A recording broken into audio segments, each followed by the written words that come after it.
Salut à tous, c'est Guillaume. Aujourd'hui, on se retrouve pour une nouvelle vidéo high-tech sur la chaîne secondaire, vidéo de config gamer.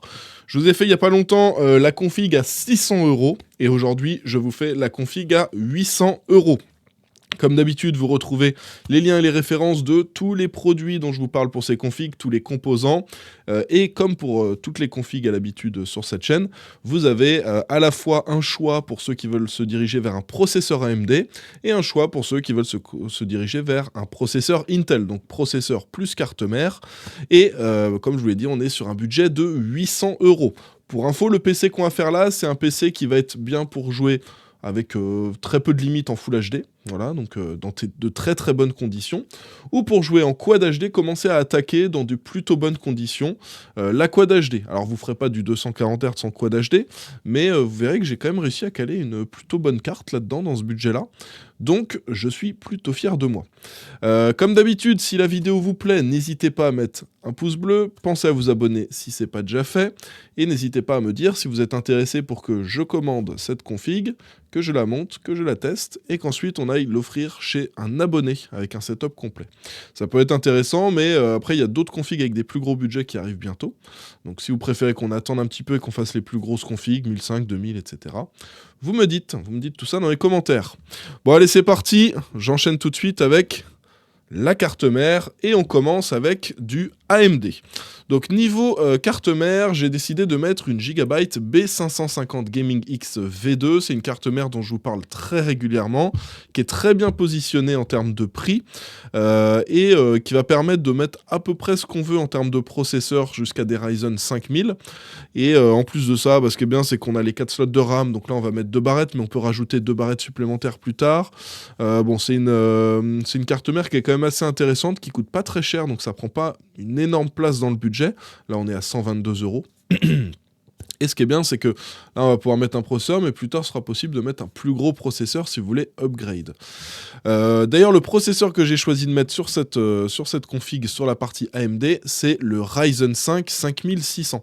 Alors, j'ai délibérément pas mis le 5600X, je vous en parle assez souvent de ça, mais vous prenez le 5600, vous lui faites un petit overclocking, très léger, hein, vous augmentez très légèrement les fréquences, et puis vous atteignez les performances du 5600X. Et ça permet d'économiser 10, 20, 30, 40 € parfois en fonction des prix des processeurs. Donc voilà, c'est assez intéressant. Donc là, niveau processeur, on est sur un processeur Seeker 12 Thread, on le retrouve à 147 €. Et avec ça, voilà, vous allez pouvoir jouer vraiment dans de super bonnes conditions, que ce soit en Full HD, en Quad HD, etc. Donc voilà pour la partie AMD. Carte mère en B550 de chez Gigabyte et Ryzen 5 5500 pour le processeur. Côté Intel, alors côté Intel, on part sur une carte mère de chez Asus, c'est la Asus Prime B660 Plus D4. Elle coûte 126 €, elle rentre dans le budget, c'est pas la carte mère la plus haut de gamme, mais ça fera largement l'affaire, surtout pour le processeur qu'on va mettre dessus. Donc là, on est à 126 € pour ce modèle-là. Je vous mets aussi une deuxième carte mère en recommandation. C'est un modèle de chez ASRock, un modèle en B760. Et qui vous permet aussi de faire de l'overclocking sur les processeurs Intel. Donc ça peut être très intéressant de partir sur ce modèle-là. Donc vous avez aussi le lien en description. C'est un petit peu plus cher, on est plus dans les 155-160 €. Mais clairement, vous allez pouvoir overclocker le pros pour lui donner des performances incroyables.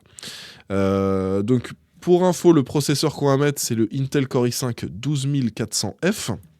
Qu'on retrouve à 166 €.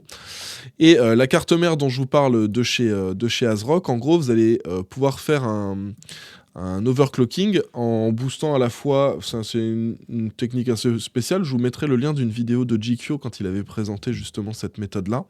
Normalement, les les processeurs non-K, on ne peut pas les overclocker, et normalement avec des cartes mères B660, B760, on ne peut pas overclocker. Sauf qu'il y avait quand même la possibilité de faire de l'overclocking, et GQ a montré la méthode, donc je vous mets le lien de sa vidéo dans la description.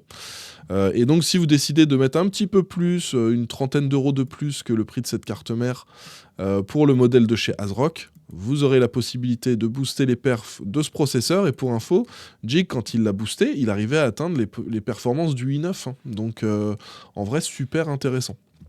Donc voilà pour le processeur, 166 € pour le 12400F et 126 pour la carte mère. Et je pense que ça pourrait être super intéressant pour ceux qui se redirigent vers la config à 800 € de se dire allez, je pars sur la carte mère de chez ASRock. Niveau RAM, qu'est-ce que j'ai choisi? J'ai fait sobre. Alors je me suis dit 800 €, on peut peut-être commencer à mettre du RGB, à voir, pourquoi pas. Bon, je suis quand même resté sur un kit assez simple. 2 x 8 Go en DDR4, en 3200 C16. Ça peut être intéressant.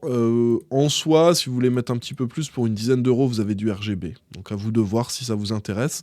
On est donc sur 2 barrettes, ce qui veut dire que vous aurez quand même 2 emplacements de disponibles à la fois sur la carte mère AMD et sur la carte mère Intel, ce qui veut dire que plus tard vous pourrez upgrade et passer à 32 Go sans souci. Pour info, donc je vous ai parlé de la carte mère ASRock. Si vous voulez partir sur la carte mère ASRock, c'est de la DDR5. Donc je vous mettrai le lien de la carte mère ASRock dans la description et je vous mettrai aussi un kit de barrettes de RAM en DDR5 qui est intéressant. Niveau stockage, alors niveau stockage on part sur 1 Teraoctet. Quand je vous ai sorti la config à 600 €, c'était un petit peu compliqué de mettre 1 Teraoctet. À l'époque je vous avais mis donc 500 Go. Là je me dis, bon, vu qu'on a un budget quand même un peu plus important, on part sur 1 Teraoctet, on est à 41 €. Les prix se sont effondrés pour les SSD, donc c'est le moment d'en acheter, de se faire plaisir. Avec 1 Teraoctet, ce qui est bien, c'est qu'on peut déjà stocker pas mal de jeux avant d'avoir le SSD plein. Donc voilà, et puis avec un Crucial P3, donc c'est du PCI Express Gen 3. Avec ça, vous aurez un démarrage de Windows très rapide, lancement des logiciels, chargement des parties, tout ça très rapide. Donc voilà, c'est quand même très agréable d'utiliser un SSD dans son PC gamer. Les disques durs, c'est quand même un petit peu dépassé maintenant. Niveau carte graphique, alors là, il y a plusieurs choix. Je vous ai mis celle-ci parce qu'au moment où je tourne la vidéo, c'est la moins chère. C'est la Radeon RX 7600. Donc elle est à 300 €, 299. Et c'est une carte graphique de la toute dernière génération AMD. Donc ils ont sorti les 7900 XT, 7900 XTX, voilà. Et on a eu la 7600. Alors la 7600, c'est une carte qui est destinée à jouer en Full HD. Elle se débrouille pas trop mal aussi en Quad HD. Et pour info, ceux qui veulent l'équivalent, c'est l'équivalent d'une RX 6700 ou d'une 3060 Ti chez Nvidia. Donc la carte a quand même des bonnes performances. En Full HD, on n'est pas vraiment limité. En Quad HD, on peut commencer à attaquer la Quad HD plutôt sereinement. Pour info, elle est à 300 et la 6700 est à 310.